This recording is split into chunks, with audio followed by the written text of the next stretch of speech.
샬롬 반갑습니다. 말씀의 역사 시리즈 오늘 5번째 계속해서 말씀드리겠습니다. 오늘 계시록 19장 11절 이하의 말씀은 지상 재림하시는 예수님의 모습을 우리에게 이제 보여주고 있습니다. 자, 예수님이 백마를 타고 오시게 되죠. 보라 백마와 탄 자가 있으니 그렇죠. 요한계시록 6장 2절 말씀 보면은 첫째 인을 뗄 때 흰 말이 나왔어요. 흰 말이 곧 백마입니다. 다른 성경에는 이제 계시록 19장도 흰 말을 탄 자다 이렇게 표현했는데 개역 성경에는 백마라고 표현을 하고 있죠. 자, 인을 떼는 작업은 계시록에서 이제 인을 떼는 것은 심판의 시작이 아닙니다. 마치 집을 지을 때 재료가 필요하죠.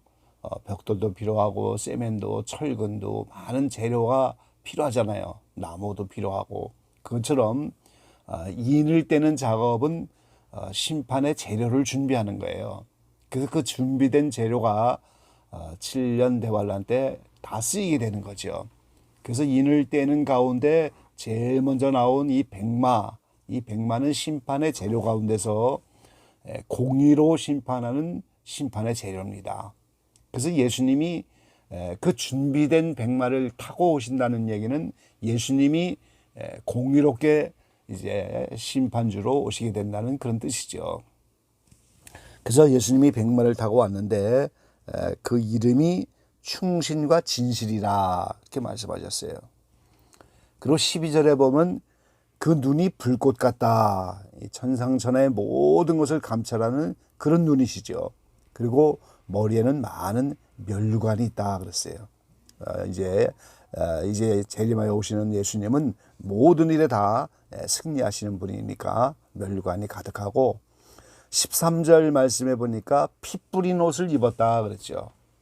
자, 이 피 뿌린 옷은 바로 예수님이 대제사장이라는 거예요. 구약 시대에 우리 하나님 앞에 나가 속죄 제사를 할 때 그 대제사장이 피를 가지고 들어가서 하나님 법궤 위에 뿌리잖아요. 그래서 예수님이 바로 부활하셔서 십자가의 그 피를 하늘 지성소에 가서 그 피를 뿌리신 대제사장이라는 거죠. 그리고 그 이름은 하나님의 말씀이라 칭하더라 그랬어요. 자, 예수님의 이름이 충신과 진실이고 또 이제 불꽃 같은 눈이고 면류관이 있고 또 거기에도 이름 썼는데 그거는 이제 자기밖에 아는 자가 없고 또 그 이름 가운데 하나가 하나님의 말씀이다 그 말이죠. 바로 예수님이 이 모든 만물을 지으기 전에 말씀으로 하나님과 함께 계시다가 말씀이 곧 육신이 되어 오신 분이 예수님이죠. 그러니까 예수님은 곧 말씀이신 하나님이 육신을 입고 이 땅에 오신 분이에요. 그래서 예수님의 이름이 말씀이라 칭하더라 그랬어요.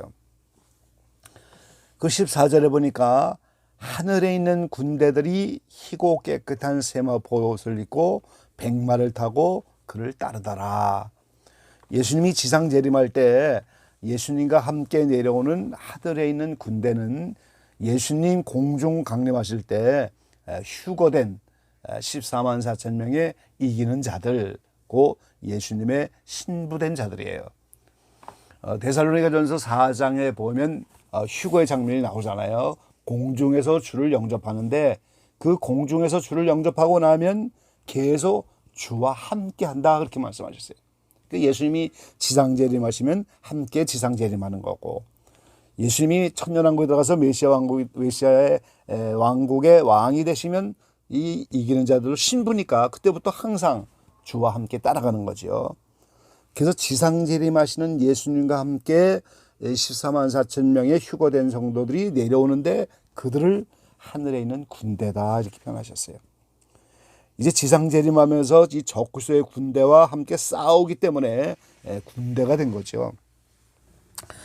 본문 가운데 계속해서 19절에 보면 짐승과 땅의 임금들과 군대들이 모여 그랬어요.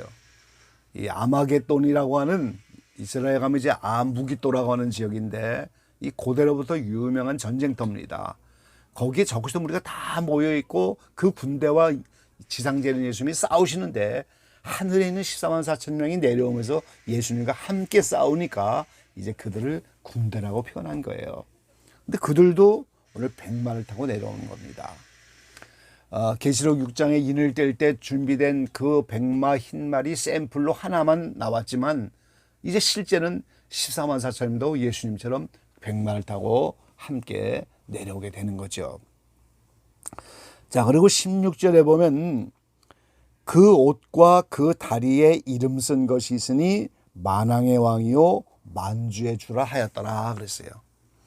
지상 재림하시는 예수님의 옷과 다리에 또 이름이 있는데 거기에 만왕의 왕이요 만주의 주다 이렇게 표현하셨어요.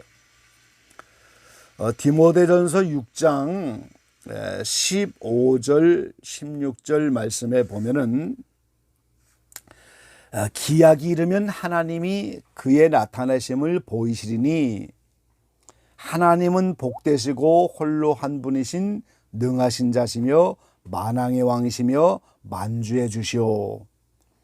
오직 그에게만 죽지 아니함이 있고 가까이 가지 못할 빛에 거하시고 아무 사람도 보지 못하였고 또 볼 수 없는 자시니 그에게 존귀와 영원한 능력을 돌릴지어다. 자, 하나님이 아무도 볼 수 없는 분이에요. 아무 사람도 보지 못하고 볼 수 없는 자인데 오직 그에게만 죽지 않느냐는 영생이 있고 가까이 가지 못할 빛에 거하시는데 그 볼 수 없는 하나님이 기약이 이르면 나타나심을 보이신다고 했잖아요. 그런데 그분이 만왕의 왕 만주의 주로 오신다 이렇게 말씀하셨어요. 그래서 지상 재림하시는 예수님의 옷과 다리에 보니까 바로 만왕의 왕 만주의 주라고 써 있단 말이죠. 그러니까 오늘 예수님이 그 안에 하나님으로 오시는 거예요. 예수님이 부활하셔서 영원한 하나님 하나만 있는 영원한 생명을 갖게 되니까 공중 강림할 때 그때 이미 하나님 여호와가 강림하시는 것이고 지상 재림할 때 예수님 안에 하나님이 그 생명으로 오시는 거예요. 그래서 만왕의 왕 만주로 오시는 분이 바로 하나님이 곧 예수님을 통해서 오신다 그런 뜻이죠. 그리고 이제 오늘 15절 말씀해 보니까 그의 입에서 이한검이 나오니 그것으로 만국을 치겠고 그랬어요. 아까 이제 김민정 지사님이 선포할 때 개역 개정 말씀이었던 것 같은데 예수님의 입에 예리한 검이 있다고, 직역 성경에는 이걸 날카로운 검이다 그랬어요. 예수님 입에 지금 이한 검, 예리한 검, 날카로운 칼, 그게 바로 하나님의 말씀인 겁니다. 말씀이신 그분이 입에다가 그 칼을 물고 오셔서 만국을 친다. 이 만국이 적그리스도가 다스리는 후 3년 반의 죄악 세상을 말하는 거예요 지금. 그러니까 오늘 하나님이 예수님으로 오셔서 공의로운 심판을 하시는데 그 심판하는 근거가 오늘 날카로운 하나님의 말씀이다 그 말이에요.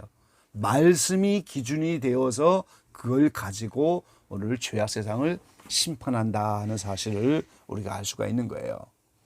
그래서 여기서 우리가 알 수가 있는 것은 에베소서 6장에 보면은 사도 바울이 에베소 교회를 향하여 전신갑주로 입으라 이렇게 말씀을 하셨어요.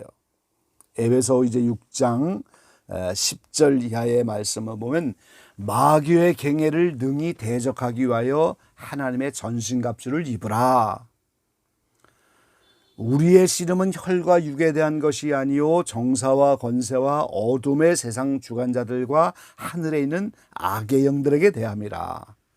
그러므로 하나님의 전신갑주를 취하라. 이는 악한 날에 너희가 능히 대적하고 모든 일을 행한 후에 서기 위함이라. 그런즉 서서 진리로 너희 허리띠를 띠고 의의 흉배를 붙이고 평안의 복음에 예비한 것으로 신을 신고 모든 것 위에 믿음의 방패와 이로써 능히 약한 자의 모든 화전을 소멸하고 구원의 투구와 성령의 검 곧 하나님의 말씀을 가지라 그랬어요. 자, 이 머리부터 발끝까지 구원의 투구와 진리의 허리띠 여러 가지 전신갑주를 다 입죠. 복음의 신, 이게 전부 방어용 무기입니다. 전신갑주를 입었기 때문에 악한 날 악한 영들이 쳐들어오지 못하고 공격하지 못하는 거예요. 그래서 그 전신갑주를 입는데 유일한 악한 날의 마귀를 공격할 수 있는 공격용 무기는 성령의 검뿐이 없는 거예요.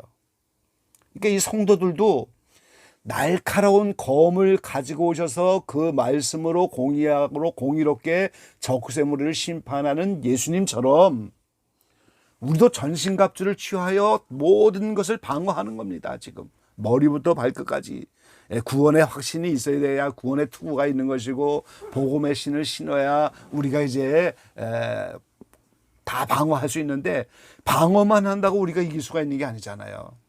이 마귀와 대적하고 내 환경 배후에서 역사하는 악한 논수들에게 오직 말씀의 성령의 검이란 이 공격용 무기가 있어야만 우리가 이 마귀 세력을 이길 수 있다는 거예요, 지금. 그래서 오늘 저와 여러분이 성령의 검이라고 하는 말씀의 검, 하나님의 말씀을 가져야만 그 말씀이 선포될 때마다 이제 첫날에 히브리 4장 12절 말씀하신 것처럼 살아있고 운동력 있는 그 능력의 말씀이 오늘 역사하여 우리의 모든 환경에서 이 환경배의 역사는 마귀의 공격을 싸워 이긴다는 거예요.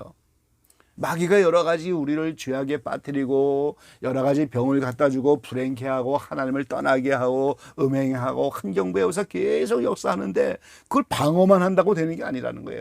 성령의 검, 예수님이 가지고 온 날카로운 검, 그 말씀의 검을 우리도 동일하게 취하여 그 예수님의 입으로 선포되는 말씀으로 오늘 만국을 치고 적그리스도의 무리를 치는 것처럼 우리가 이 말씀의 성령의 검으로 이걸 가져야만 오늘 악한 날 마귀와 싸워 이기고 우리 환경에서 여러 가지 변화를 받을 수 있다는 거죠.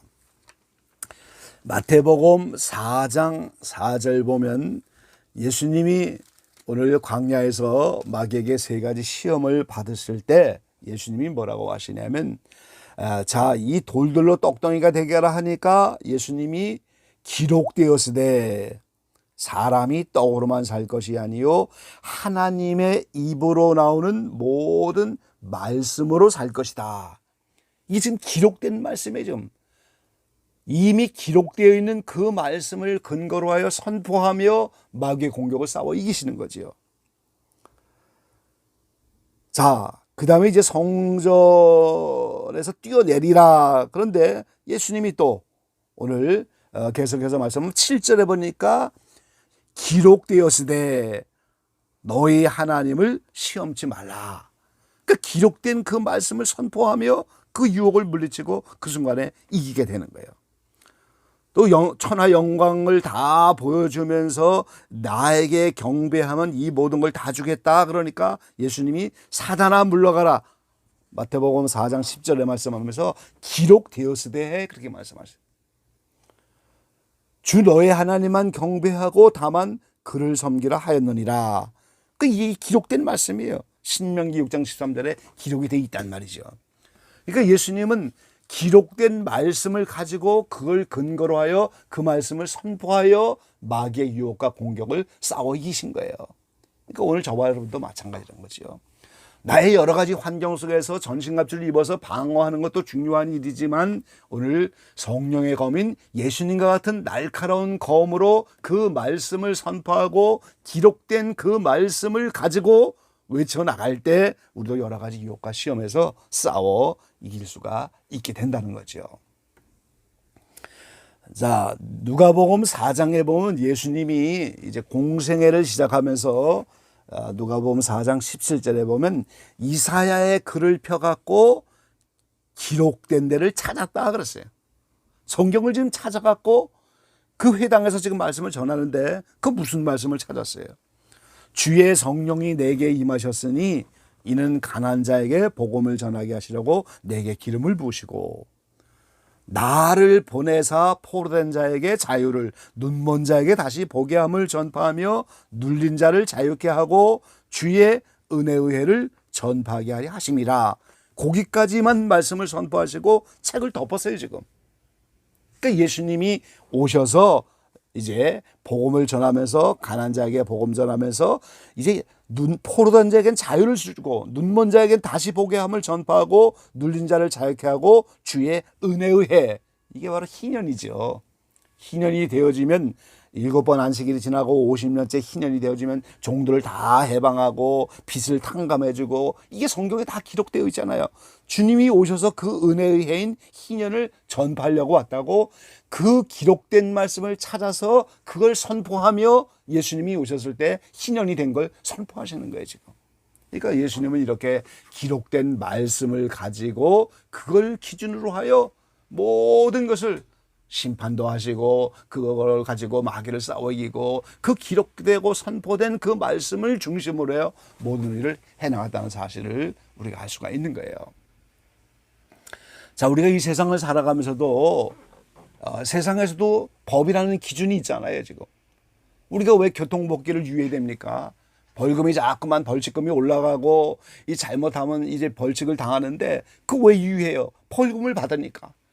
이 횡단보도에서 섰다가 출발하지 않으면, 좌회전하면서 이제 횡단보도 안에서 신호를 기다리지 않으면 다 벌칙금이 있단 말이죠. 그걸 왜 우리가 준수하고 왜 그걸 기억합니까? 벌칙이 있으니까.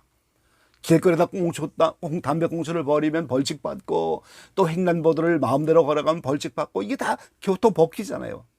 반면에 정부에서 주는 많은 혜택을 주는 법령이 있어요. 또 그 법을 몰라서 혜택을 못 보는 사람도 있잖아요. 그럼 우리가 이걸 알아야 하는 거예요. 예수님이 지금 이 한 검 날카로운 말씀의 검, 이 예리한 검, 그걸 가지고 와서 말씀을 기준으로 하여 심판하는데, 적그리스도의 죄악 세상 만국만 심판하는 거 아니고 바로 성도들도 그것을 기준하여 심판한다는 사실인 거예요. 지금 우리가 그거를 알아야 돼요. 그래서 말씀을 기준해서 우리가 그 말씀을 지켜나가야 되고, 말씀을 기준하여 모든 일을 행하신다는 걸 유념해야 되는 거예요. 그 누가 이제 천년왕국에 들어갈 수 있느냐, 누가 신부가 될 수 있느냐, 누가 혼인잔치에 들어가느냐, 누가 축하하게 되느냐, 이 모든 말씀의 기준이 성경 안에 다 있잖아요. 천국은 오직 상으로만 만들어지는 나라인데, 어떤 것이 상이 되고 어떤 것은 벌이 되느냐, 그 상벌의 기준이 다 성경 안에 있는 거예요, 지금. 그러니까 오늘 우리가 말씀에 유념을 하면서 그 말씀을 살피는 이유가 바로 거기 있는 거예요, 지금. 이게 다 말씀을 기준으로 하여 성도들도 다스린단 말이죠.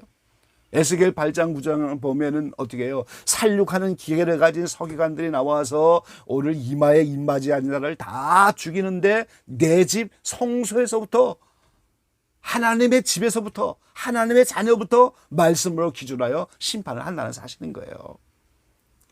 그래서 오늘 저와 여러분이 이 영원한 천국에서 상을 받고, 또 무사히 그 천국에 안착하고, 이런 것들이 전부 공의로운 말씀을 기준하여 심판하고, 그 말씀을 떠나서는 우리가 아무것도 할 수가 없는 거예요. 그래서 예수님이 날카로운 말씀을 가지고 와서 오늘 적그리스도의 만국을 물리치는 것처럼, 우리도 전진갑주를 준비하되 성령의 검인 말씀을 가져야 되고, 그래야 이 말씀을 통해서 죄악 세상을 이기고 마귀를 이기고, 또 말씀을 기준하여 우리가 심판을 면제받으면서 하나님 나라에 도착할 수가 있는 겁니다. 그래서 말씀의 이 기준, 법, 여기에 유념을 하고, 이 말씀이 어떻게 이렇게 되어 있나, 이거를 살피는 이렇게 귀한 기적의 방의 모든 분들이 되셔서 말씀에 더 유의하고, 이 말씀을 준비하여 말씀을 기준으로 하여 달려갈 수 있는 우리 모두가 되시기를 간절히 기원합니다.